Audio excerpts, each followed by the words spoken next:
Hello and welcome to my YouTube channel. My name is Ghada and I'm your financially independent remote working freelance bestie, and I'm here to tell you all about how you can begin freelancing and earning from it without any prior knowledge required. A little bit about me: I'm 26 years old. I've been freelancing since I was 13. I became financially independent when I was 19 and I moved abroad for college. I put myself through college. I traveled to a lot of places, taken myself everywhere that I wanted to go, to be honest, so far. I've done it all on my dime, so I'm here to show you how you can do the same. One of the most common questions I get is, how do I start freelancing and how do I earn from it? Now, there's a lot of ways you can do that and a lot of platforms that tell you that, hey, you can start freelancing with us, but have you actually earned anything from it? Let's be honest, these platforms are all super saturated, and getting yourself noticed as a starter or as a newbie can be very difficult. So I'm going to give you some tips that will help you as a starter, as someone who has zero prior knowledge,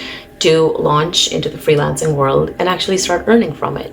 Number one, the first and most important thing for you to do is to identify your strengths. What are you really good at? And a lot of people think that that means you have to have some really valuable skill, like, I don't know, programming or coding or web design, graphic design, something of the sort. That's not really true. That's not necessary. When I tell you that there is a market for every single thing, I'm not lying. Some of the things that I have been paid to do as a freelancer don't even qualify as skills. What if I tell you that I have gotten paid to listen to people talk? I'm a really good listener. So the number one thing for you to do is to identify your strengths. Make a list of every single thing you think you're really good at. If you enjoy gaming, if you enjoy building websites, if you enjoy content writing or design, if you enjoy poetry, anything that you think you're really good at, doesn't have to be a hard skill, can be a soft skill, can be a hobby, anything. Make a list, write them down.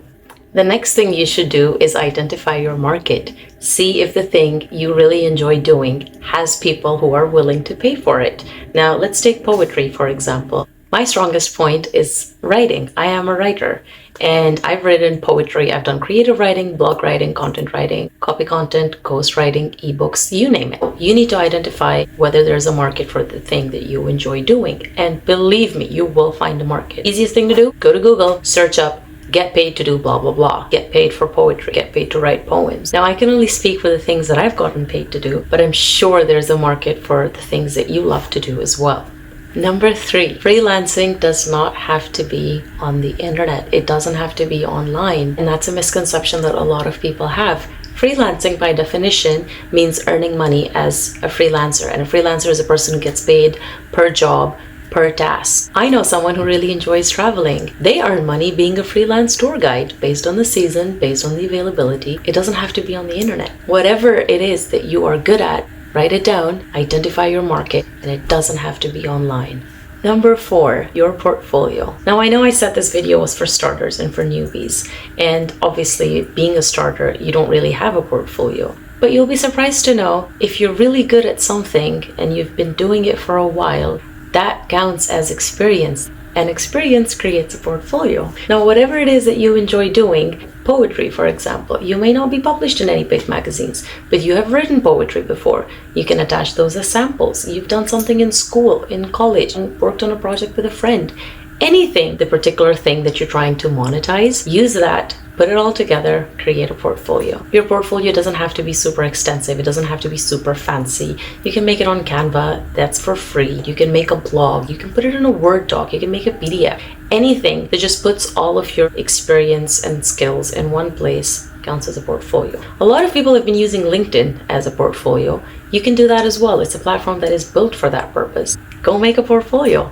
Number five, pitching yourself. Now that you've identified what you're really good at, you've studied the market, you've figured out whether you want to work online or on ground, you have started building yourself a portfolio, now is the time to start pitching yourself. You are going to reach out to potential clients and hit them with a great, very enticing pitch in order for them to pick you. Now, pitching yourself can be quite hard because you do have to deal with quite a bit of rejection. There will be a lot of people who will say, oh, we'd rather work with someone with prior experience. But again, there's a lot of people who would be willing to take a chance on someone who's just starting out. That's how we all started. That's how we all gained experience, by someone taking a chance on us while we were still starting out. So don't be afraid of rejection. You want to start earning from something you're so passionate about, just keep at it. keep going. There will be someone willing to take a chance on you in the niche that you're working in. Now, you want to make sure that your first pitch is super enticing because first impressions do matter. Also, as someone with no prior experience, you want to make sure that you get selected above others who are probably applying with experience. You can also use other areas that you're really strong in to supplement your pitch. For instance, you can be a very good team player. You could be great at communication. You could be someone who has worked in project management in the past and knows how to work with a team, knows how to lead a team, which are all great points because every industry, every niche needs a good team player. So work on your pitch. Make sure that you research properly what a pitch should include. Make sure you highlight the things that you want to focus on and make sure to sound super appealing to a potential client.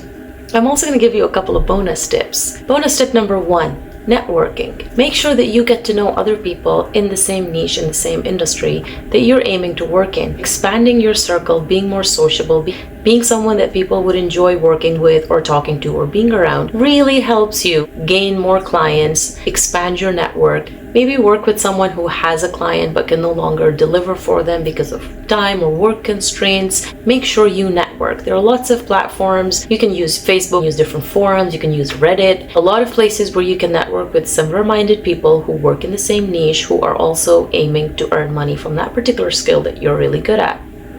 Bonus tip number 2, invest in yourself. You should consistently be improving your skill set, building yourself up, expanding your knowledge in the niche that you're working in, because otherwise you're just going to fall behind while the rest of the world progresses. I can only talk about the fields and areas that I have worked at as a freelancer, for instance, in digital marketing, in social media management. There are lots of courses, lots of certificates that you can get that certify that you're really good at the skill that you claim to be. Investing in yourself will always pay off. The more knowledge you have, the more skills you acquire, the more appealing you are to a potential client, even if you lack the experience but are willing to learn. There you go. That was a basic guide on how to start freelancing and how to start monetizing a skill or hobby that you're really good at. I would love to answer all of your questions, and if you have any particular ideas that you want me to expand more upon or any topics you'd like me to cover, leave them in the comments below and I will get back to you. If you'd like me to make a video about all the different areas that I've worked in as a freelancer, do let me know. I would love to talk more about that as well. Honestly, some of the things that I've been paid to do would surprise you. Make sure to like and subscribe to know more about being financially independent.